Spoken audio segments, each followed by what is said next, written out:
we're here at the club at the Ivy at a post-election review and reaction networking event for Editorial Intelligence, and I'm joined by the chair of Editorial Intelligence, who is Harvey Goldsmith, but most people would know him as an impresario, Live Aid, and you tell me you're also doing climate aid and things. First of all, what's your reaction to the general election? I'm pleasantly surprised. I'm pleasantly surprised because I thought it would be a lot tighter, and I'm pleasant because at least there's a result. And we could not carry on much longer in this country with a stalemate government that could not govern. And so at least we now have certainty, and at least we now have a majority big enough, far bigger than I ever thought, that can actually do something. To get it moved forward. Now, What is seriously important is that good government only works when you have a tough, strong opposition gnawing at its feet.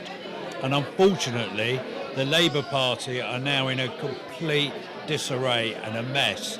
They've got to sort themselves out because you can't have a government running amok, and you have to have strong opposition. Vital. Yeah. Well, clearly that row has started already. But just to go back to your business, you run an international business. You work with bands and big festivals that tour internationally. How robust is your business and your sector to Brexit? Do you feel that people are ready for it, or that you've always had to cope with these things? Well, believe it or not, and most people don't remember or don't associate it, we're not in the euro, so our currency is separate, and we're not in Schengen, which means we already, when we go to the countries in Europe, have to queue up and go through passport. And so exactly the same as every other country we go to in the world, except those that need visas, we have to show our passport. Life won't change. With regards to goods and movement of goods, it will slow us down a little bit. But we use a very, very efficient carnet system for the rest of the world. And I guess we'll carry on using a carnet system in Europe just the same. So if I go to Switzerland, I have to have a carnet. If I go to any of the fringe countries, I have to have a carnet. So now going through Europe, I'll have more, and the carnet is just a sheet of paper that describes everything you've got in your truck and says that this is what you're taking out, this is what you're moving around, and you're going to bring it back. And so it's looked at, people pull it out, they check, sometimes they don't bother check, they look at the carnet, you tear the sheet out, which country in, you give it on. So as long as you've got enough sheets for every country you're going to, it's easy. And then you switch on the camera and they watch them building the Meccano stage. And also, when we know that we've got a fast trip, i.e. we've got to get, say, from London to Berlin, we will ask the customs people to come to the show, and they will watch us loading the trucks, and they will sign off the carnet, and they'll seal the trucks, and they'll go through. So we already have the system. Practicalities. It's not a big deal. And all the panic bullshit that's been said, quite frankly, is just nonsense. Now, an ugly part of this election has been a significant rise in anti-Semitism. It's been a major debating point. How have you felt that, and how have you felt other people in your family and the people around you? I mean, what's it meant to you as an individual, and what's your thoughts about it? It's horrible, and it's Europe-wide. It's really horrible to have the thought that you're constantly looking over your shoulder, you're constantly concerned that someone's going to possibly attack you or verbally or social media or whatever, and I've been attacked, so, like everybody else. It's horrible. And I don't really understand all of the motivation of a lot of people who've seen it jump on the bandwagon. I am appalled that the one thing the Labour Party could have done, which traditionally has always had the Jewish vote, always, just blew it. I mean, obviously there's more than meets the eye. The fact that Corbyn didn't deal with it says everything.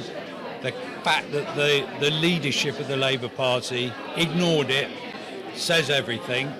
And quite frankly, it's part of the reason they're suffering. And it's not that people are pro-Jewish or anything like that. That I think people just felt, well, if they can do that to them, what are they going to do to us? And I found it very intimidating. The cost of security everywhere has quadrupled. And it's a horrible feeling that at any moment someone can pounce upon you. Now, the other side of the election touches one of your other interests, which is climate change. You've done festivals on climate issues. Now, that's come up the agenda quite significantly. Ben Page was telling us earlier about that. Does that make you feel more positive and optimistic about the future? Do you think this government will be proactive on it? I did a huge global event in 10 cities altogether. I worked with Al Gore and the climate change group.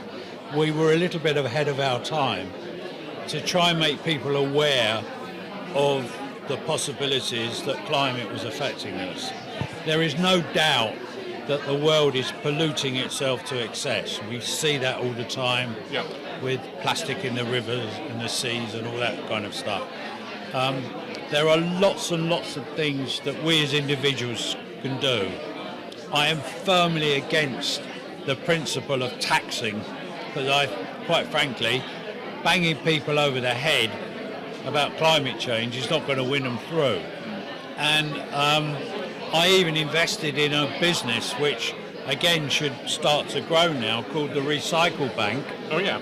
Where if you separated recyclable materials, you got rewarded for it, and you didn't get penalised because you had too much rubbish in your bin. And local authorities ought to be hung and quartered on a spit for being so fucking stupid as to think that people wake up in the morning and go, oh my God, I haven't got enough rubbish today. They don't look for rubbish, they don't ask for rubbish, they're hitting the wrong people. So we need to encourage people them to do things for themselves. Collectively, that will help solve the problem. You don't need to buy plastic. You can use glass, you can reuse things, you can deal with temperature. You don't need to leave air conditioning on all the time. Every time I go to America, I go to visit venues that are all set at 64 degrees, which is freezing, I scream at them. And I actually did an exercise where I worked out that one group of arenas and theatres, if they turn the temperature in the venues up to 70, they would save annually about $45 million. It's not the money, it's the waste of electricity and power and excess and all the rest of it. We have to start learning that we are damaging the world that we live in, and it's not governments that are going to do something about it, it's individuals that do. And they have to be rewarded, not penalised.